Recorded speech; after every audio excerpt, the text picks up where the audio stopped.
As a boy, my family owned a cottage near this graveyard. So I found myself here on more than one occasion, wandering, driven by a boyhood curiosity, a little spooked by thoughts of ghosts and the undead, and fascinated by the gravestones.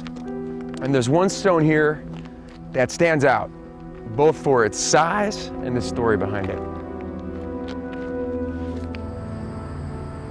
What stands in the middle of this cemetery here in Buchanan, Michigan is one of the most remarkable and interesting gravestones I've ever seen. Roll the clock back to 1870. Joseph Coveney, one of the most respected citizens of the town of Buchanan, asked permission to erect a memorial.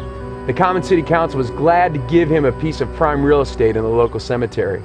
Rumors began to spread that he had spent upwards of $3,000 on the stone. That'd be $50,000 in today's money. That was a big deal in a little town like Buchanan at that time and age. And there were high expectations that this would be one of the most beautiful monuments in the entire state of Michigan. Imagine the outrage when in 1874 the monument was unveiled, and graven on its surface was what the local newspaper described as slanderous inscriptions against Christianity. Nowadays, slanderous inscriptions against Christianity end up on the New York Times bestsellers list. But it wasn't so back then. The people were absolutely infuriated. It created a stir in the entire region. The epitaph reads, "He died as he lived, a disbeliever in the Bible God and the Christian religion." Each side of this marble edifice is inscribed with a different manifesto against the hypocrisy of religion and the irrationality of faith. People were baffled, especially due to the fact that the author of what they perceived as scathing atheistic sentiments had a great reputation for generosity and kindness. This sort of dichotomy is less puzzling today, but to the Christian citizens of Buchanan in the 1870s, it was completely inscrutable. I remember when I read this for the first time as a boy, I was shell-shocked.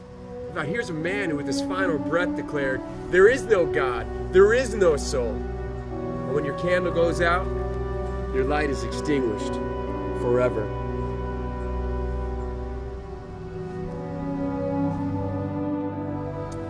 It's a story of extinction.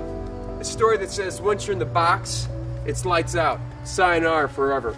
Or as the great philosopher Porcus Pigus once said, that's all, folks. As a 12-year-old boy, that story of extinction I read on the gravestone, it shook me. I realized probably for the first time that one day, we're all gonna go in the box. I realized maybe for the first time, one day, I'm going in the box. And one day, you're going in the box. Interestingly enough, within a short walking distance, there's another gravestone with a very different story and a very different epitaph. It reads, "He knew God, he loved God, he walked with God, he believed God, he lived and died for the glory of God." Del Faisenfeld was the founder of Life Action Ministries, a ministry designed to revitalize weary local churches. He was described as a man with one all-consuming passion, the glory of God. Del's ministry breathed life back into countless thousands of men and women who were worn out with meaningless and powerless religion.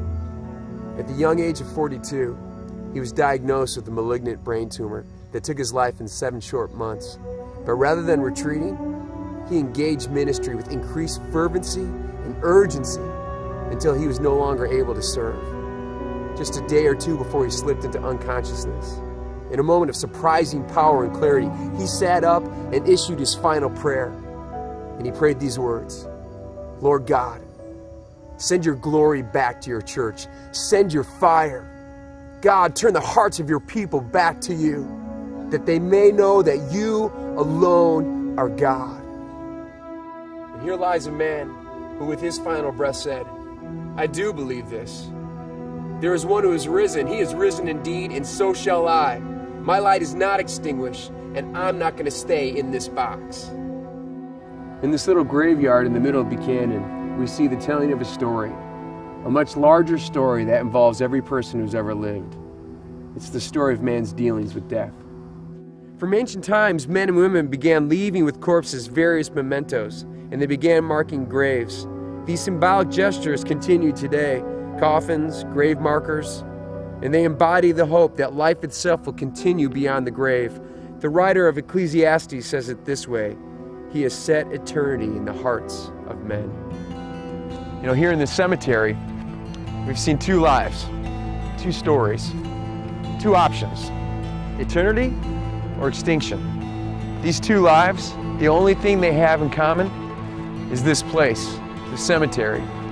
It's a place we'll all have in common someday, when we're 6 feet under, in the box.